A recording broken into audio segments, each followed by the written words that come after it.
Hello बच्चों, कैसे हैं आप लोग। तो बेटे, आप लोगों की रिक्वेस्ट पर आज फिर एक वीडियो सैंपल पेपर की। आइए स्टार्ट करते हैं without wasting time. Question number 1, during the year 2021 actual salaries paid amounting to rupees 1,02,000। Question क्या रहा है, क्वेश्चन नंबर 1 कह रहा है जो सैलरीज पेड हुई है, salaries paid rupees 1,02,000। Alright, ascertain the amount chargeable to income and expenditure account for the 31st March 2021 from the following information is given. As you all know बेटे, income and expenditure में only current year expenses आते हैं, right sir? तो find out current year salary, that's it. देखिए कौन सा year है, 2021। It means 1/4/22 31st March 2021 की बात कर रहे हैं सर। ये क्या, ये लास्ट ईयर है। लास्ट ईयर में आपने एडवांस सैलरी पे की होगी, डेफिनेटली इस साल के लिए पे की होगी, तो प्लस प्रीपेड कौन सा, previous year, right sir, 12,000 rupees. Sir इस साल आपने प्रीपेड की, ऑब्वियसली नेक्स्ट ईयर के लिए तो वो इस ईयर का खर्चा नहीं है, तो prepaid current year -6,000। Outstanding, last year आपने सैलरी पे नहीं की थी, बेस्ट अजम्पशन सैलरी इस साल पे की होगी। इस सैलरी में जो पेमेंट की होगी वो लास्ट ईयर की होगी, वो इस बार का खर्चा नहीं है, तो माइनस आउटस्टैंडिंग प्रीवियस ईयर 9,000 जो इस बार का खर्चा नहीं है। बट इस साल की सैलरी आपने पे नहीं की, बट वो एक्सपेंसेस ड्यूरिंग द ईयर है, तो has been recorded, right sir. तो सर ये क्या निकल जाएगा, ये हमारा निकल जाएगा income and expenditure account debit. चलिए आगे मूव करते हैं, क्वेश्चन नंबर 2 पे चलते हैं। सर क्वेश्चन नंबर 2 क्या कहता है, क्वेश्चन नंबर 2 आपका कहता है, question number 2, which incidents does not result into the reconstitution of the firm। दोबारा से फॉर्म बन जाती है सर, एडमिशन में बन जाती है, चेंज इन पीएसआर में बन जाती है, रिटायरमेंट में बन जाती है, डेथ में बन जाती है, नहीं बनती तो डिसोल्यूशन ऑफ द फॉर्म है। तो that answer is dissolution of the form. इसी का एक सेकेंड पार्ट है, कहता है when the business of the firm become illegal the way of dissolution of the firm. अरे एक बात बताओ बच्चों, अगर बिजनेस ही इलीगल है तो क्या वो उसको एग्जिस्टेंस होनी चाहिए, क्या उसको चलना चाहिए? नहीं sir, it is a compulsory dissolution. ये कंपल्सरी डिसोल्यूशन होना चाहिए, यानी बंद हो जाना चाहिए, बिल्कुल it is a compulsory dissolution. आइए मूव करते हैं क्वेश्चन नंबर 3 पे। क्वेश्चन नंबर 3 क्या कहता है, PQ are partner in a firm in the ratio of 5:4:3 respectively. Their capital is 50,000, 40,000, 30,000. State the ratio in which goodwill of the firm 6 lakh will be adjusted in capital account of the remaining partner on the retirement of Q. Also calculate the amount of goodwill to be adjusted by PNR. Everybody knows बेटा, retirement के अंदर goodwill जो होती है वो gaining ratio के अंदर होती है। तो अगर क्वेश्चन बिल्कुल साइलेंट है तो हमारी ओल्ड रेशियो है 5:4:3, and after the retirement of Q new ratio will become 5:3। अगर मैं क्यू को बीच से हटा दूं, रेशियो इज 5:3, तो this is our gaining ratio also is 5:3। तो सर ट्रीटमेंट क्या करना है, वही। अब मुझे टोटल गुडविल क्वेश्चन में गिवन है, जो टोटल गुडविल मुझे क्वेश्चन में गिवन है वो कितनी है, 6 लाख रुपीज। सर क्यू का शेयर कितना हो गया, Q share is 6 lakh into Q 4/12, that is 2 lakh. Gaining partner पे करेंगे किसको, क्यू को। Gaining partner is P, entry would be P's capital account debit, Q's capital account debit. I am sorry बेटा, it's not Q, it's R, R's capital account debit to Q capital account, right sir. 2 lakh pay करना इन the ratio 5:3, तो इन 5:3 पे कर देंगे 1,25,000 and 75,000, right sir. चलिए बेटे question को थोड़ा और आगे बढ़ाते हैं और क्वेश्चन को लेके चलते हैं हमारे क्वेश्चन नंबर 4 पर। तो 4th क्वेश्चन क्या कहता है, from the following information calculate the amount of subscription. Sir आ गया सर, सर यही नहीं आता, कोई बात नहीं, डोंट वरी, आ जाएगा। आइए, तो सब्सक्रिप्शन में मुझे सबसे पहले क्वेश्चन नंबर 4 में दे रहा है सब्सक्रिप्शन रिसीप्ट। पहले भी हम लोगों ने डिस्कस किया था, दो तरह से क्वेश्चन को कर सकते हैं, बट हम एक ही फॉलो करेंगे जो हमेशा हमने क्लास में किया है। कहता है हमें कौन सी डेट की बात करें, 20 और 21 की। Subscription outstanding on 31 March 2020, last year का, प्रीवियस ईयर का आउटस्टैंडिंग। या तो क्वेश्चन मुझे बता दे कि लास्ट ईयर का कितना पैसा मिल गया, नहीं तो बेस्ट अजम्पशन कि सारा पैसा मिल गया होगा।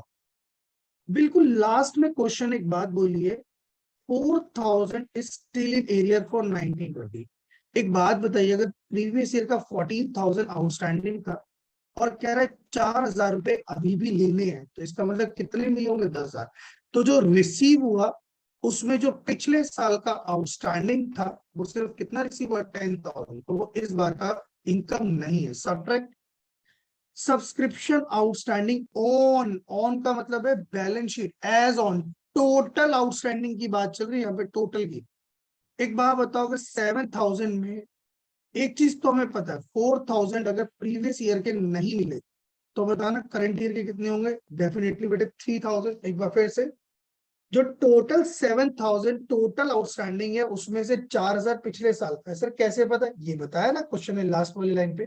तो इसमें 3,000 करंट ईयर का, वो मेरी इस बार की इनकम है। Subscription outstanding current year 3,000। Subscription advance, last year आपको जो एडवांस मिला था वो इस बार की इनकम है प्लस, और आपका जो सब्सक्रिप्शन इस साल एडवांस मिला फॉर फ्यूचर पीरियड वो इस बार की इनकम नहीं है, माइनस। तो हमारी इस बार की इनकम निकल कर आ जाएगी, जो क्रेडिट हो जाएगी कहां पर, इनकम एंड एक्सपेंडिचर अकाउंट के अंदर। आई होप बातें समझ में आ गई है। आइए बेटे नेक्स्ट क्वेश्चन पे चलते हैं, क्वेश्चन नंबर 5 पे। क्वेश्चन नंबर 5 क्या कहता है, प्रेजेंटेशन आप सबको पता है इसलिए मैं प्रेजेंटेशन नहीं बता रहा हूं, मैं आपको सिर्फ क्या बता रहा हूं, सॉल्यूशंस। चॉइस वाला क्वेश्चन भी कर लेते हैं, इसकी चॉइस भी है क्वेश्चन में। और आइए चॉइस में क्वेश्चन करते हैं। चॉइस वाला क्वेश्चन क्या है, on the basis of the information given below calculate the amount of stationery debited to the income and expenditure। हमने बड़ा आसान बताया था, आपको क्या लिखा हुआ है, आपको स्टॉक ऑफ स्टेशनरी दिया हुआ है, creditor for stationery purchase during the year. मैंने पहले भी बोला था, अगर आपको ये ना लिखा हो कि स्टेशनरी जो परचेज की है ये कैश है या क्रेडिट है, तो भी always it is a credit purchase.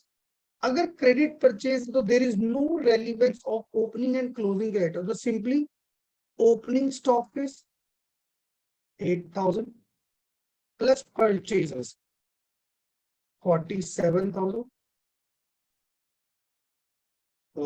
and then minus closing stock is 6,000। तो ये मेरा क्या हो गया, ये मेरा हो गया कंज्यूम, ये चला जाएगा मेरा इनकम एंड एक्सपेंडिचर डेबिट। चलिए सर, सर समझ में आ गया। तो मूव करते हैं क्वेश्चन नंबर 5 की तरफ। 5th क्वेश्चन क्या कहता है, 5th क्वेश्चन कहता है Ajay, Bhavna and Shreya partner in the ratio of 2:1 on 1 July 2020 Shreya died. 3 partner है, पार्टनर का नाम है Ajay, Bhavna and Shreya. Ratio is 2:1। 1 जुलाई को श्रेया डाइड, तो Shreya died, right sir. The books are close on 31 March every year. Sale for the year 1920, last year की आपको sale बता रहा है 5 lakh, last year cell 5 lakh,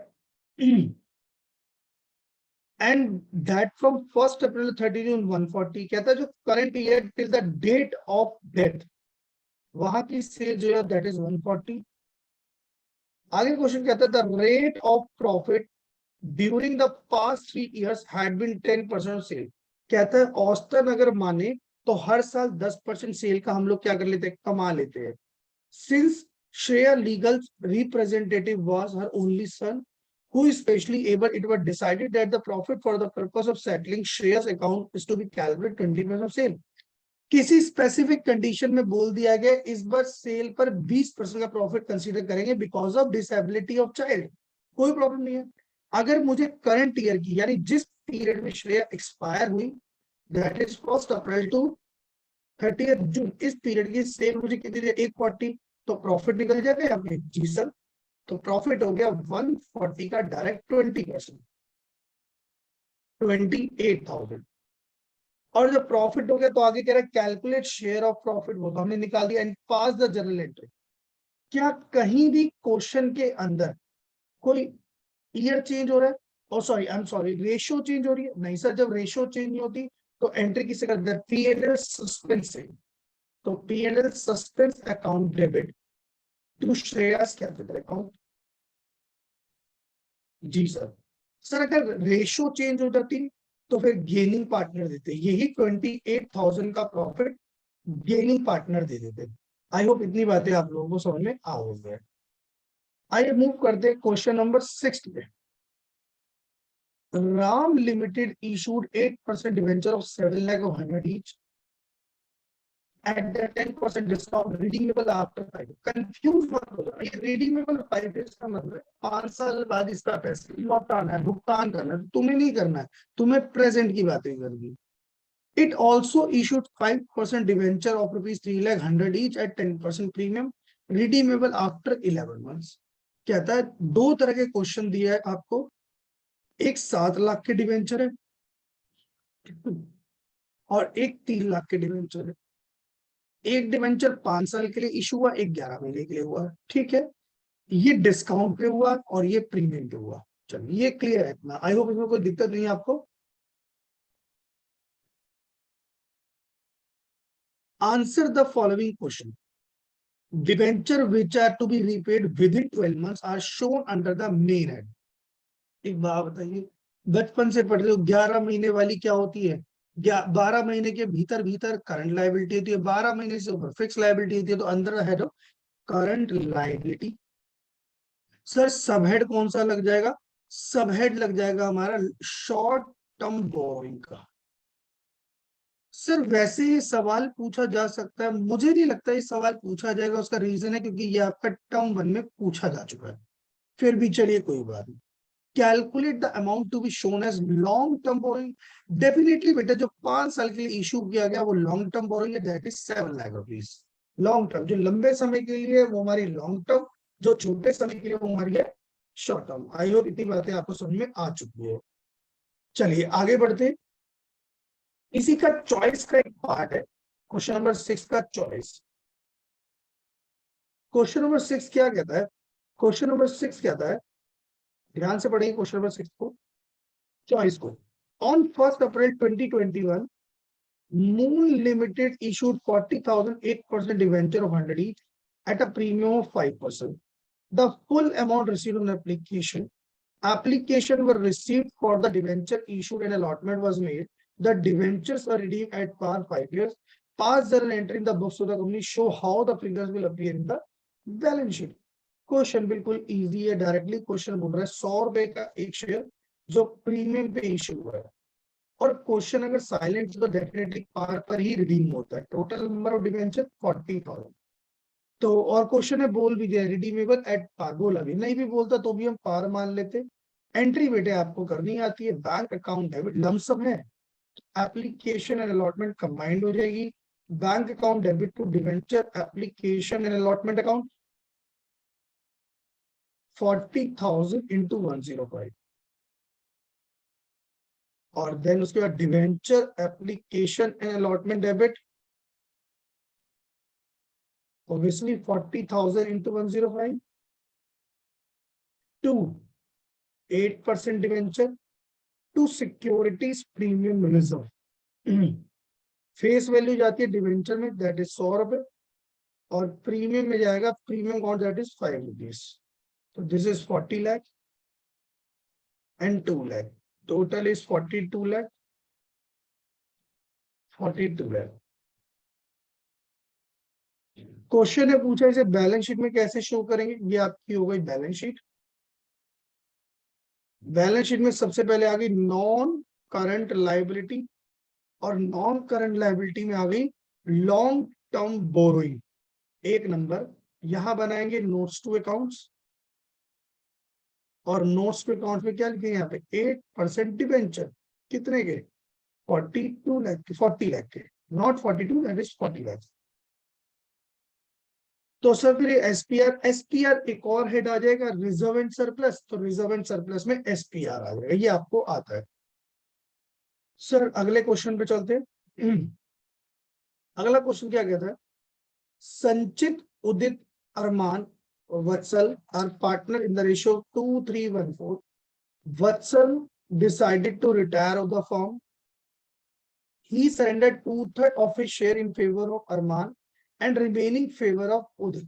देखो कई बार आप क्वेश्चन को लेंथी ले जाते हैं, लेकिन समझने वाली बात देखो क्या कह रहा है।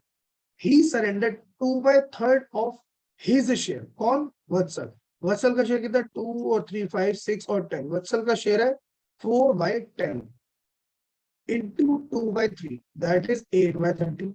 किसको दे रहा है वो, टू अरमान। रिमेनिंग, अगर टोटल शेयर 4/10 था, इसमें से 8/30 वो दे चुका है ऑलरेडी, तो कितना हो गया, दैट इज 12/8। 4/30 वो किसको दे रहा है, ऑब्वियसली उदित को। एक बात बताइए, एक तो शेयर उसने दे दिया अरमान को, एक दे दिया उदित को, इसका मतलब संचित को कुछ दिया ही नहीं, सचित को कुछ दिया ही नहीं। अगर सचित को कुछ दिया ही नहीं, इसका मतलब सचित को गेन होगा ही नहीं। कैलकुलेट करना हो तो कर सकते हो। अच्छा जी सर, क्वेश्चन पूछ रहा है गुडविल वैल्यूड है 9 lakh, goodwill appeared at 5 lakh. पहला, what is the new profit sharing ratio after the retirement, ये क्लियर हो ही गया, यानी संचित का तो वही रहेगा 2/10 संचित। अब बात करते हैं उदित की। उदित को पहले मिलता था 3/10, अब उसे 8/30 और मिलेगा। अरमान की बात करते हैं, अरमान को मिलता था 1/10, अब उसे 4/30 और मिलेगा। कोई दिक्कत कोई ना, सॉल्व हो जाएगा। पहला आंसर आ गया। How will the goodwill be recorded on the date of Vatsal retirement, हमें तो पहले ही पता है, जो गुडविल ऑलरेडी अपीयर्ड है। क्वेश्चन नंबर 7, ऑलरेडी अपीयर्ड को क्या कर देंगे, write off all partner. Sanchit, Sachit debit, Udit debit, Armaan debit, Vatsal debit to goodwill. Appeared कितनी है, 5 lakh, in old ratio 10, 1 lakh, 1,50,000, 50,000 and 2 lakh, right sir. और सर इस गुडविल क्या करना है, मैंने हमेशा से बोला है, रिटायरमेंट के अंदर हमेशा gaining partner to outgoing partner. आप बताइए, अगर पैसा अरमान और उदित को मिल रहा है कितना कितना, 8/30 और 4/30, यही तो गेनिंग रेशियो है। 8:4, दैट इज 2:1। तो दे देंगे। अगर टोटल गुडविल क्वेश्चन में 9 लाख रुपीज है, तो वत्सल का शेयर कितना हो गया, 4/10, 3,60,000। कौन पे करेगा, ऑब्वियसली जिन पार्टनर गेन हो रहा, गेन किसको, उदित और अरमान को। तो Armaan debit, Udit debit to Vatsal. Ratio क्या है, अरमान का रेशो है 8 और उसका रेशो पहले अरमान है, दैट इज 2:1। तो 3:3,60,000 2:1 में 240 एंड 120। आप एक गलती कर सकते हो। गलती क्या है, पहले आपको अरमान दिया हुआ यहाँ पे उसके सॉल्यूशन में, और आई मीन क्वेश्चन में, और उदित, लेकिन वैसे उदित पहले और अरमान बाद में, कहीं ऐसा ना हो रेशो तो 2:1 निकालो। वैसे तो अगर रेशो वैसे समझोगे तो 1:2 है, ठीक है। रेशो अगर ऑर्डर से चलोगे तो ये उदित है और ये अरमान है, ठीक है। या मैंने अरमान को पहले लिख दिया, लेकिन मैंने यहाँ कैलकुलेशन सही किया। What is the treatment of goodwill already appear, ये मैं पहले ही बता चुका हूँ, ये राइट ऑफ हो जाएगी। मैंने थर्ड पार्ट को सॉल्व किया, ये मैंने सेकेंड पार्ट को सॉल्व किया, और ये मैंने फर्स्ट पार्ट को सॉल्व किया। इसकी चॉइस के क्वेश्चन पे चलते हैं। चॉइस क्या कहता है क्वेश्चन में, Alia, Karan and Shilpa 532, goodwill appeared 60,000, general reserve 20,000, Current decided to retire. On the date of retirement, goodwill of the firm is 240. The new ratio decided Alia and Shilpa Vasuki record the necessary entry on current retirement. आइए सबसे पहले तो एक बात तो हमें clear है कि अगर मैं इसकी चॉइस का क्वेश्चन करूँ तो क्वेश्चन में जर्नल रिजर्व है। तो पहले जर्नल रिजर्व की बातें करते हैं। जर्नल रिजर्व तीनों पार्टनर आपस में बांटेंगे, आलिया, करण एंड शिल्पा। कितना? 20,000 इन old ratio, 10,000, 10,000 and 6,000 and 4,000। Sir और इसमें एंट्री कौन सी हो जाएगी? गुडविल ऑलरेडी अपीयर है, वो राइट ऑफ हो जाएगी। Aliya debit, current debit, Shilpa debit to goodwill.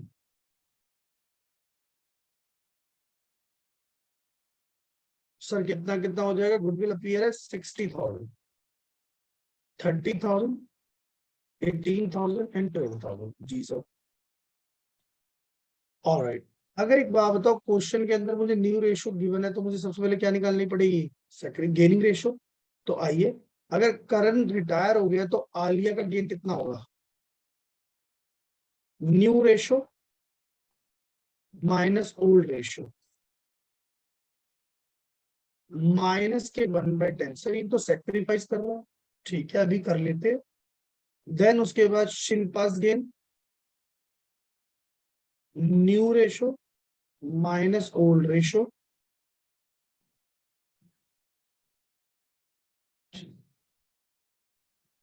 4/10, ये गेन कर रहा है। तो सर हमने पढ़ा था गेनिंग पार्टनर डेबिट हो जाते हैं, यानी इट मींस कि gaining only Shilpa has gain, तो शिल्पा डेबिट हो जाएगी और आलिया को भी देगी और किसको देगी? साथ में करण को भी। सर कितना कितना देगी? डेफिनेटली अगर इसका शेयर 1/10 है तो टोटल गुडविल का 1/10, और गुडविल क्वेश्चन में कितनी है? गुडविल है 240। तो 240 का थोड़ा पेन चेंज कर देते ताकि क्लियरिटी आ जाए।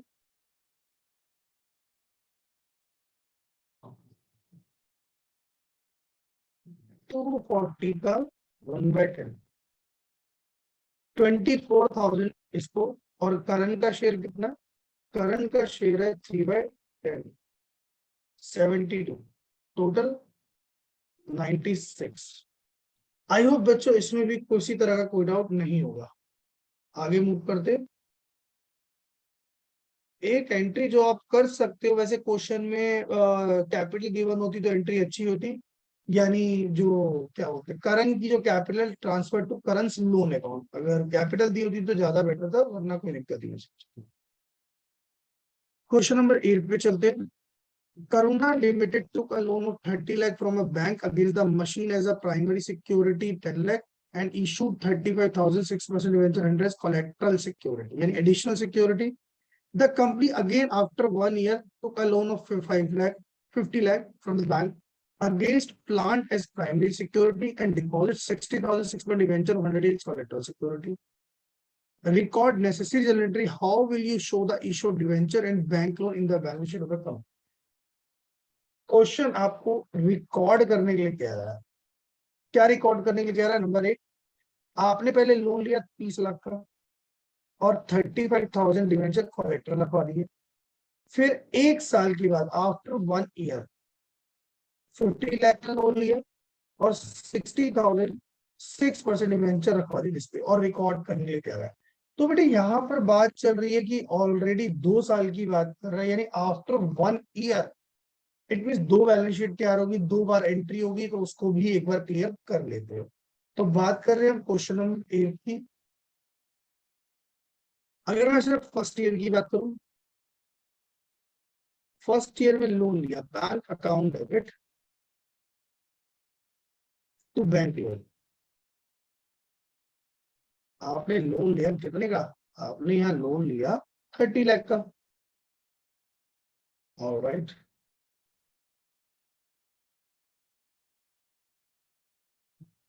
और आपने जो डिवेंचर सस्पेंस किया, जो कोलेट्रल कराया, debenture suspense debit to 6% debenture, 35,000 to 35 lakh थी। तो सर इसकी बैलेंस शीट की प्रेजेंटेशन क्या होगी? आइए, बैलेंस शीट वही non current liability main head, sub head हो गया long term borrowing, notes to accounts 1। आइए यहाँ बात करते हैं नोट्स टू अकाउंट्स की। Bank loan 30 lakh, debenture 6% debenture 35 lakh, minus debenture suspense, क्योंकि डिवेंचर सस्पेंस अकाउंट खोला, ये नील हो गया, ये हो गया बेटे 30 लाख। तो बैलेंस शीट कितना चलेगा 30 लाख। सर अब सेकेंड ईयर में क्या होगा? सेकेंड ईयर में कुछ नहीं होना। सेकेंड ईयर के अंदर क्या करोगे आप? कोई दिक्कत कोई ना सेकेंड ईयर में। अगर मैं यहाँ पे सेकेंड ईयर की बात करूं, सेकेंड ईयर में क्या किया आपने? 50 लाख का लोन ले लिया और 60 लाख के डिबेंचर की लगा दिए। आइए, एंट्री वही बैंक लोन आपने लिया 50 lakh, bank to bank loan, bank to bank loan, गिरवी रख दिया आपने कितने के? सिक्योरिटी कोलेट्रल कितने की कोलेट्रल करा दी आपने? कोलेट्रल करा दी 60 लाख। अब आपका notes to accounts, balance sheet, non current liability और लॉन्ग टर्म बोरिंग, एक नंबर। अब क्वेश्चन ये कहना चाहता है, पिछली बार के जो थे वो तो है ही, तो बैक था बहुत भड़का कितना हो गया है? 50 पहले तक, 30 पहले तक, 50 हो गया 80 लाख। और इस बार भी डिवेंचर कितने थे? डिवेंचर थे 60 lakh, minus debenture suspense 60 lakh, तो ये लोन हो गया 80 लाख का। आई होप इसमें कोई किसी तरह का डाउट नहीं होगा। आइए मूव करते हैं हमारे अगले क्वेश्चन में, क्वेश्चन नंबर 9 में। 9 क्वेश्चन,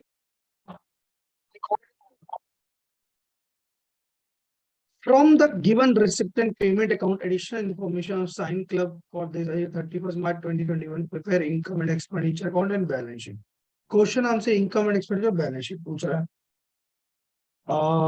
सर करे कैसे? बहुत आसान है। एक तो वर्किंग नोट के अंदर आपको ओपनिंग बैलेंस शीट बनानी पड़ेगी, मैं यही बना देता हूँ 31 मार्च 20, ये वर्किंग नोट मैंने यही बना लिया।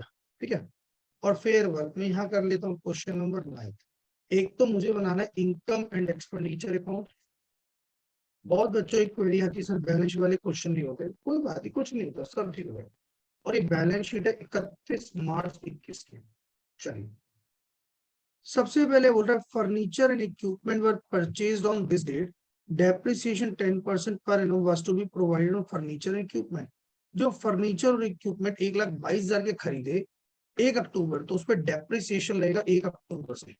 तो depreciation of furniture and equipment 1,22,000 पर 10% और 6 मंथ का 6/12। Right sir. Subscription in area 2021, इसी साल का सब्सक्रिप्शन 2000 नहीं मिला, वो इसी बार की इनकम बाय सब्सक्रिप्शन। जब आपको ऐसे दिया होता है तो आप सिर्फ करंट ईयर का उठाया करो, यानी 60,000 और प्लस 2000 हो गया आउटस्टैंडिंग। सर जो नहीं मिला वो इस बार की बन गई एसेट। और सर ये जो पिछले साल का मिला, इसका मतलब पिछले साल नहीं मिला होगा, पिछले साल की एसेट। और सर ये जो एक्स्ट्रा मिल गया ये इस बार की लायबिलिटी, सब्सक्रिप्शन एडवांस। कितनी लायबिलिटी हो गई? 5,000। आई होप इसमें तो डाउट नहीं है। आउटस्टैंडिंग सैलरी सर देनी थी, इसका मतलब नहीं दी, क्या बन गई मेरी लायबिलिटी? सैलरी इस बार है 32 प्लस आपने नहीं दी कितनी? 6,000, टोटल सैलरी होगी 38,000। और नहीं दी तो क्या बनी? Liability outstanding salary 6,000। ऑलराइट, ये खत्म हो गया। ऊपर चलते हैं, बीडी का मतलब क्या होता है? Cash at bank. तो ओपनिंग कैश एट बैंक कितना है? 50,000। डोनेशन कुछ नहीं लिखा हो तो it is a journal donation, by donation income हो गई 45,000। सर इंटरेस्ट रिसीव्ड हो गया इनकम बाय इंटरेस्ट 5,800। फर्नीचर और सैलरी। सर एक बैलेंस बीडी क्या होता है? कैश एंड बैंक, क्लोजिंग वाला, क्लोजिंग वाली एसेट।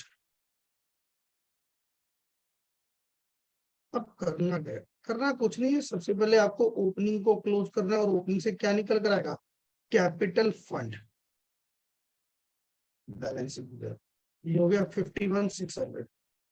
51,600 हो गया कैपिटल फंड, और ये कैपिटल फंड यहाँ चला जाएगा, कैपिटल फंड 51,600। अब होगा क्या? आप इनकम एंड एक्सपेंडिचर अकाउंट को क्लोज करोगे। अगर यहाँ सरप्लस आया तो सरप्लस यहाँ पर प्लस हो जाएगा, डेफिशिट आई तो माइनस हो जाएगी, और बैलेंस शीट क्या हो जाएगी? टैली हो जाएगी। आइए तो मूव करते हैं पार्ट बी पे हमारे, और पार्ट बी में हमारा पहला सवाल जो 10th क्वेश्चन है वो क्या है? क्वेश्चन क्या कहता है? क्वेश्चन कहता है ZMR Limited has equity share capital 10 lakh 1920 and it is increased to 150 this due to issue of bonus share। Sir अब ये बोनस शेयर क्या होता है? समझो बोनस का मतलब भी क्या होता है? बोनस का मतलब था फ्री, कंपनी ने फ्री में शेयर दे दिए। Okay, what will be the treatment of while preparing the cash flow statement in this and give reason।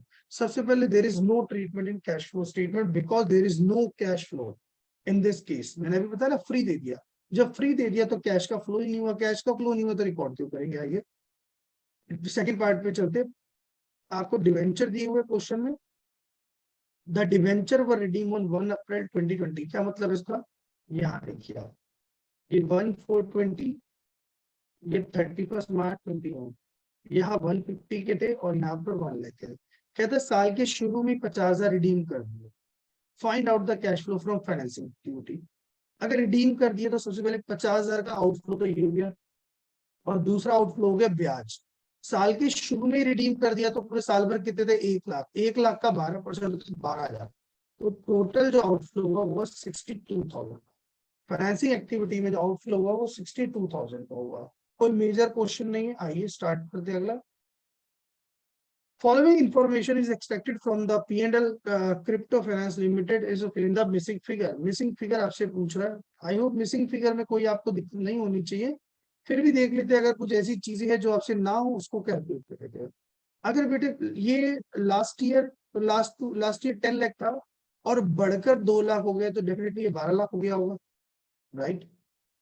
अच्छा एक बात बताइए आप मुझे, अगर मैं और बातें आपसे करूं तो ये परसेंटेजेस आप सबके निकालेंगे, मैं इस पे टाइम वेस्ट नहीं करूंगा। परसेंटेजेस क्यों सर? क्योंकि आपको एब्सोल्यूट चेंज भी दिया हुआ है previous year, absolute change previous year, absolute change previous year. Sir अब इस फिगर का बता दीजिए। एक बात बताइए मुझे आप, ये क्वेश्चन में आपको ऐसे करके 2 सवाल पूछे गए, एक अदर इनकम का क्वेश्चन मार्क है और एक टोटल रेवेन्यू का कॉलम है, ठीक है। अगर आप मुझे एक बात बताइए, कुछ भी समझ में नहीं आ रहा तो मुझे एक बिल्कुल बिल्कुल क्लियर सी बात बताओ, यहाँ पर कोई टोटल इनकम हुई, कुछ भी होगी, मुझे पता है कुछ तो होगी, उसमें आपने 50,000 माइनस किया होगा तब जाकर आपका 10 लाख क्या हुआ होगा? बताओ क्या होगा? Profit before tax. तो इसका मतलब इससे पहले वाली इनकम पर प्लस कर दो 10,50,000। अगर ये 10 लाख है और 10 लाख को क्या ऐड करूं उसमें 50,000 हो जाए, 10,50,000 तो 50,000 होगा। बड़ा आसान हो गया, एक बार फिर से देख लो दिक्कत। अगर आपको ये पता है, यहाँ मैं लिख देता हूँ, जैसे यहाँ पे रेवेन्यू फ्रॉम ऑपरेशन है और अदर इनकम है, तो ये हो गया टोटल। इसमें से एक्सपेंसेस ये माइनस करके एक्सपेंसेस है 50,000, तो आप कह रहे हो प्रॉफिट बिफोर टैक्स आपको आ रहा है 10 लाख, ये आपको गिवन है 10 लाख। तो एक बात बताइए ना, कोई ऐसी फिगर होगी जिसमें से 50,000 माइनस करके ये आया तो वापस इसको प्लस कर दो 10,50,000। और इसमें ऐसी कौन सी फिगर ऐड हुई होगी जो 1050 हो गया होगा, 50 हो गया होगा, दैट्स ऑल, खत्म हो गया क्वेश्चन। बाकी परसेंटेजेस आप निकाल लोगे। कॉमन साइज आप कर लेंगे, कोई हार्ड एंड फास्ट नहीं है, कॉमन साइज आप निकाल लेंगे। आप सन लिमिटेड के लिए सबके लिए ये बेस ले लेंगे और स्टार लिमिटेड के लिए ये बेस ले लेंगे, यानी 9 lakh over the 15 lakh into 100, 4 lakh divide by 15 lakh into 100, 2 lakh divided by 15 lakh into 100, और similarly 12 lakh और 18 lakh into 100, 3.5 lakh divided by 18 lakh into 100, तो ये हो जाएगा, कोई दिक्कत नहीं है। आइए सबका कॉमन बेस हो जाएगा। ऐसी तरह एसेट के लिए भी this divide by this divided with this divide by this. चलो, from the following transaction of a bank during the year 2021 answer the following question. सबसे पहले नीचे क्वेश्चन पूछता है what is the cash flow from operating activity of the bank. चलिए operating मतलब आइए operating क्या क्या कहते हैं, payment of for purchase of security, securities का मतलब क्या होता है, सिक्योरिटी का मतलब होता है शेयर एंड डिवेंचर्स होते हैं। Interest receive on loan granted, bank का काम क्या होता है, बैंक का काम तो लोन देना ही होता है। अगर आप बैंक का काम लोन देना होता है तो इसका मतलब ये क्या हो गया मेरा operating. Purchase of ATM machine, ये भी बैंक का क्या है operating, sorry I am sorry, ATM machine company के लिए क्या हो गई, ये भी इन्वेस्टमेंट हो गई है। Issue 5,000 equity share at a premium, this financing activity. Payment of income tax कुछ ना लिखा हो तो operating. Payment to salary operating. Dividend paid financing. Dividend received on securities investing. क्यों, क्योंकि जो शेयर्स खरीदे थे उन शेयर्स पर क्या आ गया, आपको डिविडेंड आ गया, क्या हो गया, इन्वेस्टिंग। आई होप बच्चों ये सारे क्वेश्चंस आपसे हो गए होंगे, किस तरह कोई डाउट नहीं है।